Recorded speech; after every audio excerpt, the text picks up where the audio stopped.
सब बड़ा बडेरा वो जी, सब लोग लगाया वो जी, ठाकरिया ने समझा वो जी।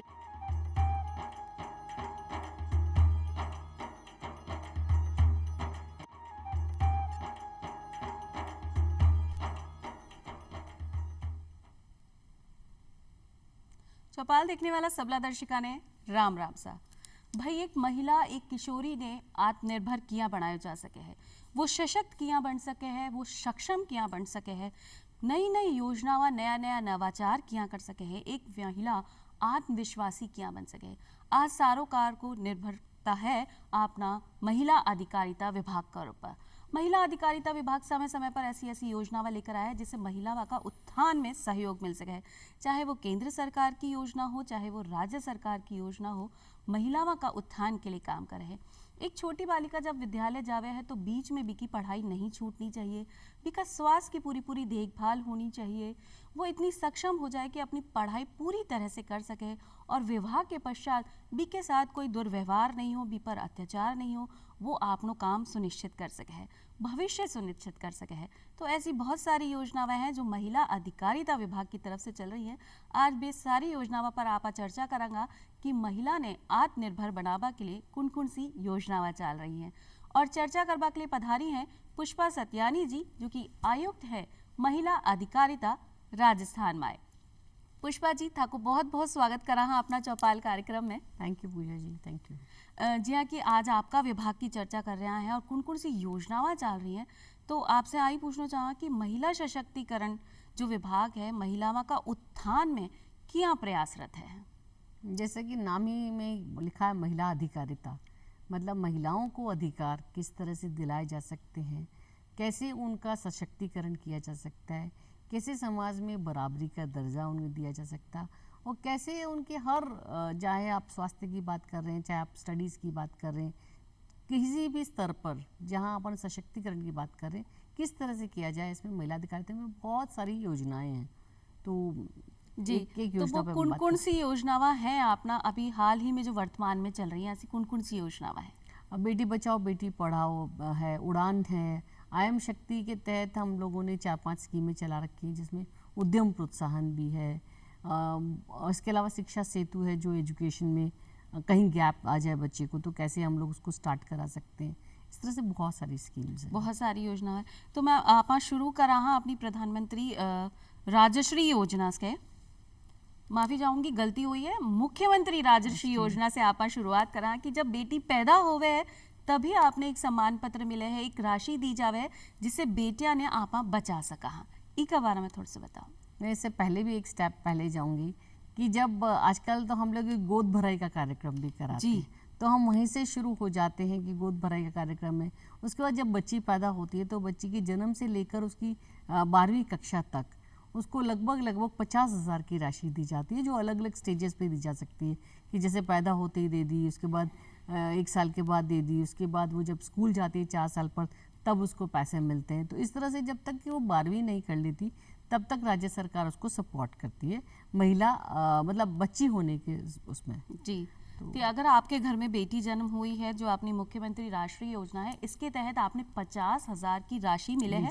और जी हाँ, कि अभी पुष्पा जी ने बताया हुआ है कि शुरुआत में आपने 2,500, फिर बीका स्कूल का दाखिला में 2,500 आपने मिले हैं, फिर वो जब अपनी 6ठी कक्षा में आ जाए तो 5,000 रुपये आपने मिले हैं, 10वीं में आवे हैं तो 11,000 की राशि आपने मिले हैं, 12वीं कक्षा अगर वो पास कर ले तो भी 25,000 की राशि, यानी आका पूरा मिलावा तो 50,000 की राशि और बालिका के नाम पर आपने मिल सके है, जिससे कि बालिका को स्वास्थ्य भी ठीक रखे है, अभी का खाना पीना में कोई कमी नहीं आए और पढ़ाई में भी कोई कमी नहीं आए और योजना को आई उद्देश्य है। जी हाँ, कि महिलाओं ने हमेशा आगे आना चाहिए। पढ़ाई की जब बात आई तो कई किशोरी ऐसी है जो शुरुआती दौर में तो पढ़ ले हुए हैं पुष्पा जी, लेकिन बीच में जैसे जैसे बड़ी क्लासा में आवे हैं तो पढ़ाई छोड़नी पड़ जाए, तो ऐसे में कौन सी योजना है जो उनकी पढ़ाई निरंतर तक चली जाए। इसमें सरकार ने बहुत ही ये बिल्कुल माना था कि कई बार स्कूल्स है नहीं या दूर है या लड़कियों को भेजने का कोई साधन नहीं है, तो सरकार ने 10वीं और 12वीं की परीक्षा सीधी राजस्थान बोर्ड से देने के लिए उसमें प्रोविज़न रखा हुआ है कि जो फीस लगती है वो राज्य सरकार देती है, तो 10वीं वो सीधा कर सकती है, 12वीं वो सीधा कर सकती है और उसके लिए जो फीस वगैरह का प्रोविजन है वो सरकार देती है। तो शिक्षा सेतु नाम की ये स्कीम है जिसमें ये माना गया है कि बच्चों को जो कोर्स करना है 10th और 12th वो कहीं उनकी पढ़ाई का व्यवधान नहीं हो। तो इसके लिए भी सरकार चिंतित थी और उन्होंने ये प्रोविज़न डाला और बहुत ही अच्छा रिजल्ट्स भी है कि अभी तक हम लोगों ने 2 लाख तक की और बच्चियों को इससे कनेक्ट कर दिया है इस स्कूल से वापस से। जी, तो शिक्षा सेतु योजना के तहत जो बालिकाएं घर में हैं वो भी पढ़ सके हैं और जी हाँ कि अभी बताया हुआ है मैम ने कि 2 लाख से ज़्यादा बालिका योजना से जुड़ चुकी हैं। बहुत ही चौकी बात है कि हर बालिका अपने भविष्य ने निर्धारित करवा के लिए शिक्षा से जुड़े रही है, क्योंकि शिक्षा अपने जीवन को आधार है। अगर आप शिक्षित हैं तो आप अपना भविष्य में कुछ भी कर सका, अपना पैर पे खड़ा हो सके हैं। शिक्षा की बात हुई, आप ना समाज में बहुत सारी ऐसी कुरीतियां हैं अभी भी, हालांकि आपने सरकार की तरफ से प्रयासरत है कि कुरीतियां रोको जावे, लेकिन ऐसी जैसे दहेज की अगर आप बात करा, बाल विवाह की बात करा, या कन्या भ्रूण हत्या की बात करा, या डायन प्रथा की बात करा, ऐसी बहुत सारी कुरीतियां, तो इन्हें रोकने के लिए कई प्रयास चल रहे हैं विभाग की ओर से। ये सरकार ने अपनी तरफ से कानून बना रखे हैं। पता है कि बाल विवाह निषेध कानून है, डायन प्रथा पर भी एक कानून बना रखा है कि कोई इस तरह से महिला को पीड़ित करता है तो काफ़ी सजा वगैरह का प्रावधान भी है, परंतु इसकी अवेयरनेस बहुत की जा रही है। अब जब भी हमारी बैठकें होती हैं, जाजम की बैठकें होती हैं, प्रचार प्रसार का जो मीडिया का इस्तेमाल कर कर ये हाईलाइट बताया जा रहा है कि इस तरह से जो भी काम करेगा वो दंडनीय अपराध है। जैसे डाउरी के लिए तो बहुत ज़्यादा बहुत जानकारियाँ दी गई हैं लोगों को। इसके लिए महिला सुरक्षा सलाह केंद्र भी हैं हमारे पास में जो इन सब के बारे में ज्ञान देने के लिए तैयार हैं। बस वो फीमेल अगर डोमेस्टिक वायलेंस की कोई शिकायत लेकर पहुंचती है तो ये 2 सेवा केंद्र हैं हमारे पास में, एक वन स्टॉप सेंटर करके, एक महिला सुरक्षा एवं सलाहकार केंद्र है, जहाँ हम उनको लीगल वाली भी देते हैं फैसिलिटीज़ कि आपके पास क्या कानूनी आपके पास विकल्प हैं, और साथ साथ में उनका काउंसलिंग करते हैं कि सोशल स्ट्रक्चर में कैसे वो अपने आप को सुरक्षित कर सके। तो मैम जो आपने बताया कि महिला सुरक्षा एवं सलाह केंद्र है, वो कहीं और किया तरह से काम करे कि एक बार अपनी महिला ने पता चल जाए कि भाई हाँ मैं 8000 कुछ सलाह ले सकूं या मेरी सुरक्षा के लिए विभाग की तरफ से कोई प्रयास है, तो आप विभाग क्या काम कर रहे हैं? महिला सुरक्षा एवं सलाह केंद्र हम एनजीओ के थ्रू रन करते हैं, जिसमें एनजीओ 2 या 3 काउंसलर्स लगाते हैं। एक तो जो सोशोलॉजी की होती है, जो सोशली आपको बताती हैं, एक उसमें विधिक सलाह भी होती है। तो आपको वो दोनों तो समझाइश करके आपके परिवार के लोगों को बुलाकर और उनको समझाकर उनको बताकर कि अगर इस कानून के तहत ये कार्रवाई करने के लिए स्वतंत्र है, अगर आपके खिलाफ जाएगी तो आपको बहुत सारी परेशानी का सामना, और बहुत अच्छे रिजल्ट्स आ रहे हैं। जो काउंसलिंग हो रही है उससे महिलाओं को बहुत बड़ा सहारा लग रहा है, और जो सामने लोग जो कर रहे हैं, चाहे वो महिला हिंसा के नाम पर कर रहे हो, डाउरी के नाम पर कर रहे हो, उन लोगों को ये पता है कि ये अगर यहाँ शिकायत हो गई तो फिर वो काफ़ी दिन तक पीछा रहेगा। तो उससे काफ़ी फैमिलीज़ में अच्छा रिजल्ट्स आया है। जी, लोगों में डर भी बने हुए हैं कि अगर आप महिला के साथ कुछ गलत करेंगे तो अगर शिकायत होगी तो आपने दंड भी मिलेगा और कोई आपने कारागार में भी डाले जा सके है या आपने कुछ जुर्मानों भी देना पड़ सके है।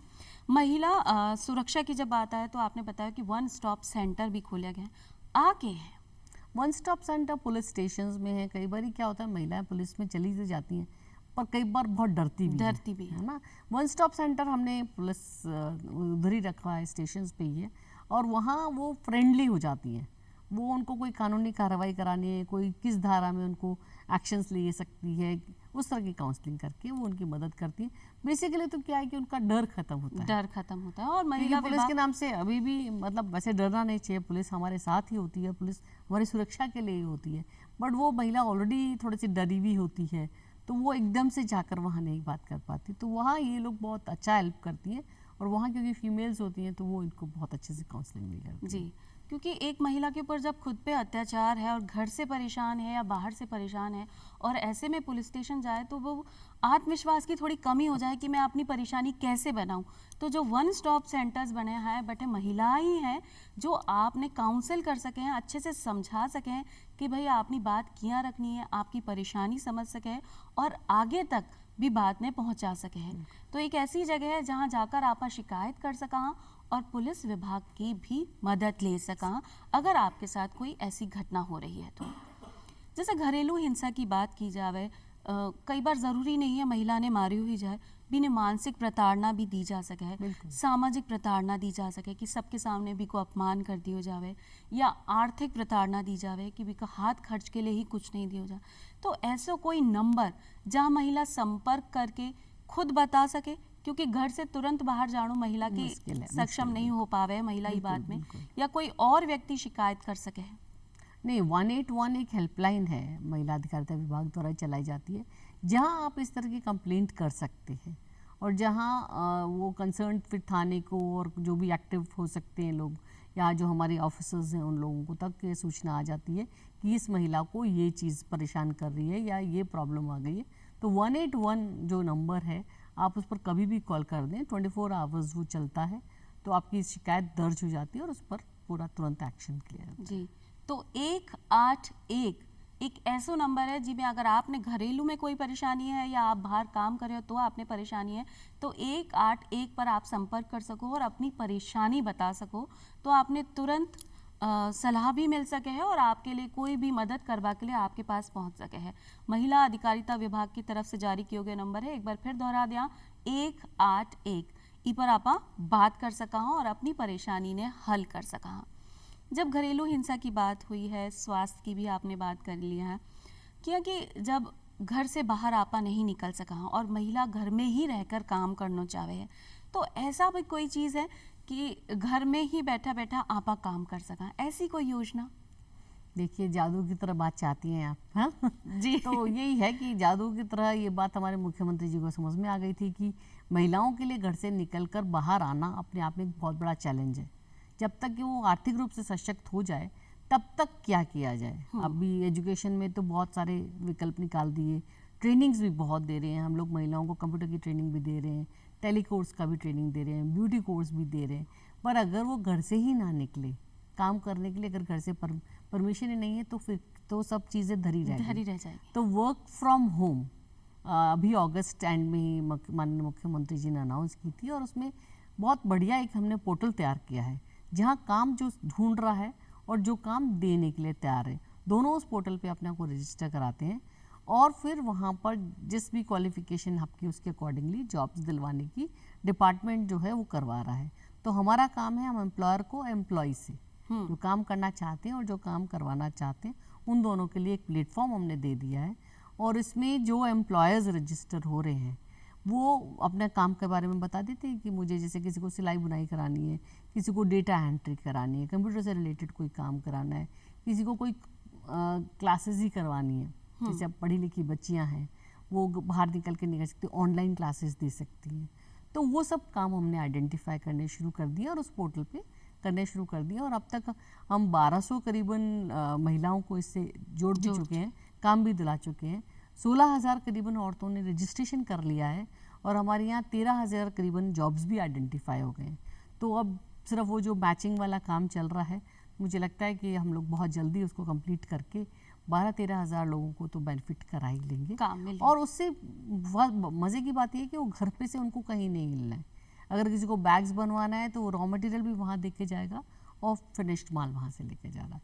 तो महिलाओं को घर से निकले बिना किस तरह से सशक्त किया जा सकता है, इस पर बहुत अच्छा काम हो रहा है। ये बहुत ही चोखी पहल है कि आपने घर से निकलवा की ज़रूरत नहीं है, और जो भी हुनर आपके पास है या जो भी काम आप कर सको वो अपना वर्क फ्रॉम होम जो ऑनलाइन अपनी ऐप है बी में डाल सको, और सरकार की तरफ से आपने बी के लिए ग्राहक भी मिल सके हैं, और जिन व्यक्ति ने कोई काम करवाना है वो स्वयं आपके घर पे आकर करवा सके। मतलब हुनर आपने पास हो गया, लेकिन आप करें किया। और इनफैक्ट कंपनीज ये भी कर रही हैं कि ट्रेनिंग भी दे रही है अपने लोगों को। जैसे उनको पता है कि आपको ये काम आता है, कंप्यूटर चलाना आता है, पर उनका क्या काम है वो कराना चाहते हैं, वो ट्रेनिंग्स भी दे रहे हैं जी। तो वो भी सब आपको ट्रेनिंग भी मिल गई, उसके बाद आपको काम करना शुरू करना। जी, अब बहुत सही बात है कि जी हाँ, कि आजकल सब चीज़ें ऑनलाइन को ज़मानो आ गया है, डिजिटलाइजेशन हो गया है, तो महिलाओं ने भी कंप्यूटर की शिक्षा आनी ज़रूरी है। तो कंप्यूटर प्रशिक्षण के संबंधित भी कुछ काम अपना महिला अधिकारिता विभाग कर रहे हो? बिल्कुल, RSCIT की मदद से हम लोग कंप्यूटर के कोर्सेज करवा रहे हैं, ट्रेनिंग्स करवा रहे हैं, टेली का कोर्स भी करा रहे हैं। टेली का कोर्स है 3 महीने का, जिसमें आजकल GST फाइलिंग वगैरह बहुत कॉमन चीज़ हो गई। इवन अगर आपने अपना कुछ भी काम शुरू किया है तो GST के लिए फिर आपको एक आदमी ढूंढना पड़ रहा है। हाँ। तो वो बहुत अच्छे से सिखा रहे हैं कि टेली अकाउंटिंग का कोर्स करा दें, इंग्लिश स्पीकिंग पर्सनैलिटी का कोर्सेज करा रहे हैं, और जब हम लोग बात करते हैं उनसे तो जो इंग्लिश बिल्कुल नहीं आती थी से वो जब बोलने की कोशिश करती हैं और धीरे धीरे बड़े एक्सपर्ट तरीके से, क्योंकि प्रेजेंटेशन भी अभी आजकल ग्रूमिंग बहुत ज़रूरी है, पर्सनालिटी डेवलपमेंट, तो इस तरह के कोर्सेज भी अभी महिला अधिकारिता विभाग करवा रहा है। वही शिक्षा के साथ साथ अपने आप ने लोगों के सामने आपा क्या प्रस्तुत करना है आप भी बहुत ज़्यादा ज़रूरी है। और ई में भी विभाग पीछे नहीं है कि पर्सनालिटी डेवलपमेंट की क्लासेस भी चल रही हैं, आपने ब्यूटिशियन को कोर्स भी कराया जा रहे हो, आपने कंप्यूटर भी सिखाए जा रहे हो है, आपने आपनो काम किया करने में आ सब चीज़ों के बारे में धीरे धीरे आपसे हर बेसिक जरिया से सिखाए जा रहे हैं, तो एक महिला अपने आप ही सशक्त हो सके और आत्मविश्वास तो खुद ही आ जाए जब अपने पास काम करवा को हुनर होवे है। आपने बात करी कि महिला की सुरक्षा की आपा बात कर लिया। एक बात आवे है, जब कन्या भ्रूण हत्या की परेशानी है आज बहुत हद तक कम ही आ गई है और शायद आंकड़ा में भी बदलाव आया होगा। जो आपनी बेटी बचाओ बेटी पढ़ाओ योजना है वो काई है, एक बार अपना दर्शकों बताओ, क्योंकि बहुत सारी महिलाओं को इसकी भी जानकारी नहीं है। बेटी बचाओ बेटी पढ़ाओ में हमने टोटालिटी देख ली कि महिलाओं को बहुत बड़ा चैलेंज था। आपको पता है कि हमारा सेक्स रेशियो बर्थ पे, जैसे लिंग मतलब बच्चियों की पैदाइश 1000 पे कितनी है, ये पहले कम थी, बहुत कम थी। और अभी इन प्रयासों से जागरूकता कह लीजिए, समाज में जो परिवर्तन आ रहा है, बच्चियां जब पढ़ रही हैं अपने पैरों पे खड़ी हो रही हैं तो उनको बोझ भी नहीं समझा जा रहा है। वो सबको देखते हुए मुझे बहुत अच्छा लगा कि इन सालों में 4-5 सालों में जो 918 करीबन हुआ करती थी कि 1000 पे 918 बच्चियाँ हैं, अब वो लगभग 947 हो गई हैं। और ये बहुत बड़ा चेंज राजस्थान में बहुत अच्छा आया है जी। मतलब और स्टेट्स में फ़र्क आया है, पर जब उनसे कंपेयर करते हैं तो राजस्थान काफ़ी ज़्यादा अग्रणी है इस मामले में। इस सेक्स रेशियो को हमने बहुत अच्छे से इम्प्रूव किया है जी। तो नेचुरली कि जब आपके पास बच्चियाँ होती हैं और जब उसको एक ऐसा वातावरण दिया जाए कि जहाँ वो सशक्त हो पा रही है, वो अपने आप के लिए भी यूज़फुल है और समाज के लिए भी यूज़फुल है। जैसे बेटी पढ़ाओ अभियान की बात करें तो क्यों ज़रूरी है कि एक बेटी जब पढ़ती है तो वो 3 घरों को पढ़ा सकती है, वो 3 घर मजबूत हो सकते हैं। जबकि एक बेटा है तो वो तो एक ही घर पे ही रह रहा है, वो उसी घर का उद्धार कर सकता है। बच्चियां अगर पढ़ लेती हैं तो वो 3 घरों का उद्धार कर सकती हैं। तो इस पे बहुत अच्छे से फोकस कर उस पे जागरूकता लाकर बहुत माइंडसेट्स चेंज हुए हैं और अभी भी और बहुत कुछ करना बाकी है, बट ठीक है, जैसे जैसे समाज में बदलाव आ रहा है, जैसे अब बीच में बहुत सारे एक्ट हुए PCPNDT के तहत कि सेक्स रेशियोज जांचने के लिए धरपकड़ भी बहुत हुई, इन सब का भी एक भय का वातावरण गया, एक मैसेज जाना शुरू हुआ। पर अब वो मैसेज भय से अब प्रोएक्टिवली लोगों को अब समझदारी में आ गया, तो वो ज़्यादा अच्छा है, वो लंबा चेंज होता है, वो टिकता भी है। सबसे बड़ी बात है कि लोगों का मानसिक में बदलाव आनो बा, लोगों की सोच में बदलाव आनो। लोग पहले सोचबे करा कि भाई बेटी तो आपने लिए बोझ है, बीकी ब्याह आपने करना पड़ेगो, बीकी सुरक्षा आपने करनी पड़ेगी, फिर दहेज देना पड़ेगो। ई चक्कर में ऐसी बहुत सारी कुरीतियाँ भी पनप गई और जिया जिया शिक्षा को प्रभाव चले आ रहे है, लोगों में समझ बढ़ी है, तो आज सब परेशानी भी पीछे छूटती जा रही है। और ई के लिए तो बहुत ही अच्छी बात है कि विभाग जो है बहुत चोखो काम करे है कि 918 जो बालिका 1000 बालक पे ही वो आज 947 पे पहुंच गई है और आप उम्मीद करा कि भाई एक दिन 999 तक भी आप पहुंच ही जाएगा। बस लोगों की सोच में परिवर्तन की आवश्यकता है।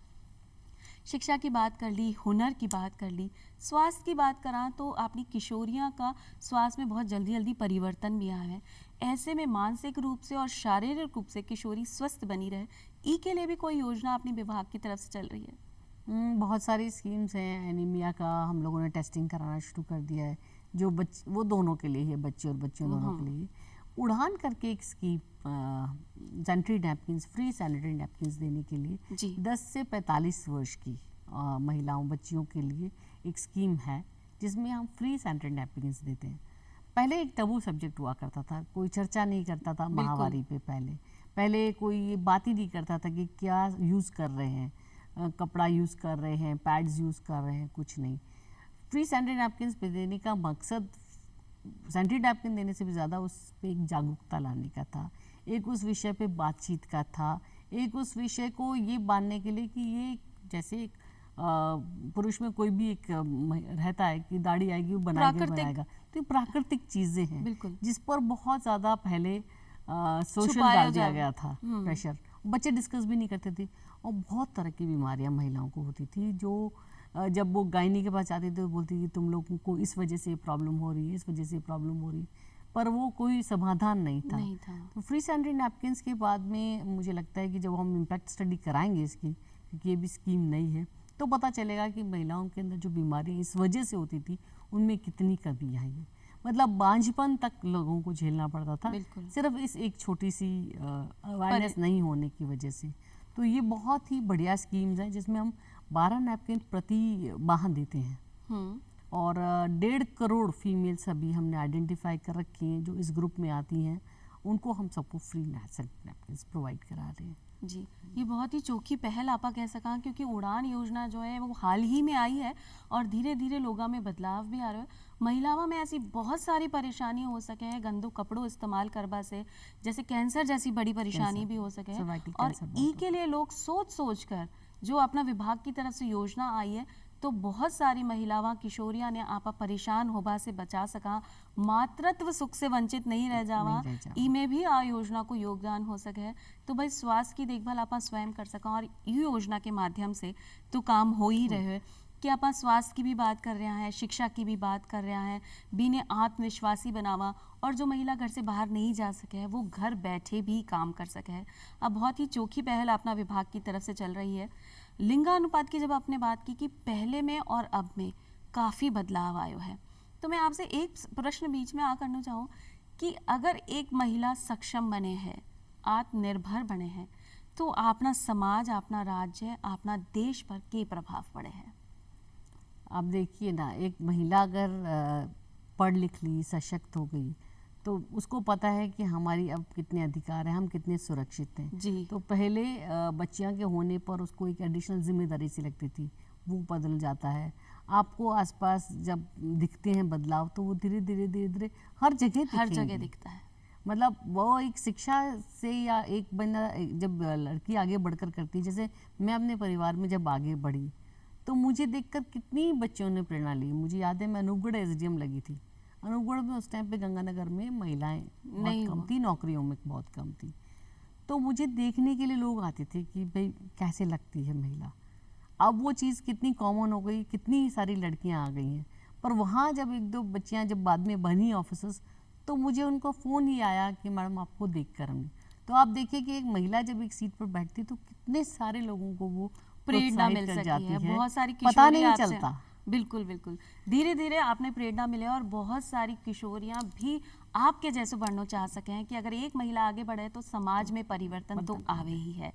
जब अपनी महिलावां कोई काम करे हैं, घर में कुछ सामान बनावे हैं, तो भी इन्हें बेचान की भी व्यवस्था होनी चाहिए। ऐसे में आपके विभाग की तरफ से एक अमृता हाट बाजार लगाए जाए, वो काई है और कौन कौन सी महिला भी में भाग ले सके है? अमृता हाट से पहले मैं आपको एक हमारी और स्कीम के बारे में बात करूंगी, महिला शक्ति उद्यम प्रोत्साहन योजना। उद्यम प्रोत्साहन योजना, उसमें हम लोग लोनिंग्स दिला रहे हैं।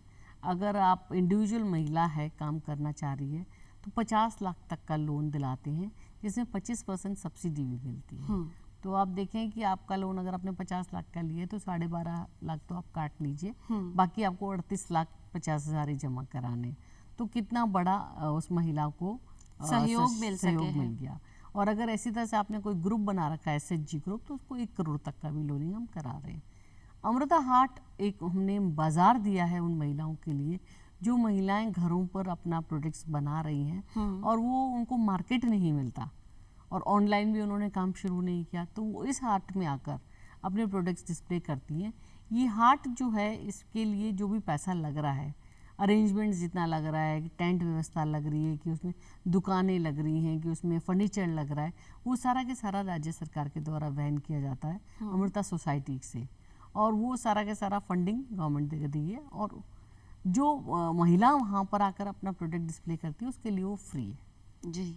तो ये बहुत बड़ा सहयोग है, क्योंकि अगर उसको अकेले को कह दिया जाए कि तुम, जैसे और जनरल बाज़ारों में देखें तो अगर वो कोई दुकान लेना चाहती है तो उसको पैसे देने पड़ते हैं, तो उसको पता नहीं उतनी कमाई होगी कि नहीं होगी, उसको पता नहीं है। तो वो जब फ्री में दुकान लगाती है तो और अच्छा सेल होता है। मतलब 50, यहाँ वाले जयपुर मार्केट में देखो तो 80-80 लाख की सेल हो जाती है, मतलब दुकानों की। तो खूब अच्छे प्रोडक्ट्स आते हैं, खूब ऐसे प्रोडक्ट्स होते हैं जो बहुत महंगे नहीं होते हैं। क्योंकि हर उन्होंने कोई खुद ने आसानी से बनाया खरीद होता है, सके। आराम से खरीद सकता है। मतलब हम तो रेट देखकर भी हैरान हो जाते कि आप इतने सस्ते में देते कैसे हो, बट ये सपोर्ट से उनका जो है कॉस्ट वैसे भी कम हो जाता है। बहुत अच्छा सपोर्टिंग सिस्टम है। इवन अभी जो महिलाएं, इंडिविजुअल महिलाएं हैं, वो भी अगर कभी हमसे बाजार की मांग करती हैं कि कोई दुकान इस तरह से हमें अलॉट कर दे मेले के दौरान में, तो वो भी हम कर दी रहे जा हैं। सके। तो मतलब महिला आपने स्वयं को काम भी कर सके और जो सामान वो बना रही है बीके बेचान की व्यवस्था भी विभाग की तरफ से है कि आप स्वयं सहायता समूह बनाकर अगर 10-15 महिला खुद एक साथ काम कर रही है या एक अकेली महिला काम कर रही है तो सबके लिए वो व्यवस्था है, आप बटे जाकर अपनी कमाई कर सको और सब कुछ निःशुल्क आपने मिल जाए, एक जगह ऐसी मिल जाए जहाँ आप लोग माल बेच सका। तो भाई विभाग हर तरह से महिलाओं के साथ है, बीका स्वास्थ्य के लिए, शिक्षा के लिए, बीका घर गृहस्थी के लिए, बीका विवाह के लिए, यहाँ तक कि अगर वो कोई व्यवसाय करिए तो भी के लिए भी विभाग हमेशा खड़े है। और महिला अधिकारिता विभाग की तरफ से पुष्पा जी आप आए हो, थाने धन्यवाद देना चाहूँ कि आपको विभाग इतना अच्छो काम करे और आज इतनी चोखी जानकारी आपकी तरफ से अपना चौपाल कार्यक्रम में महिलावां के लिए गई है। थाने धन्यवाद देवा हाँ। और आज मैं चाला हाँ फिर मिलांगा एक नई जानकारी के साथ, तब तक के लिए राम राम सा। राम।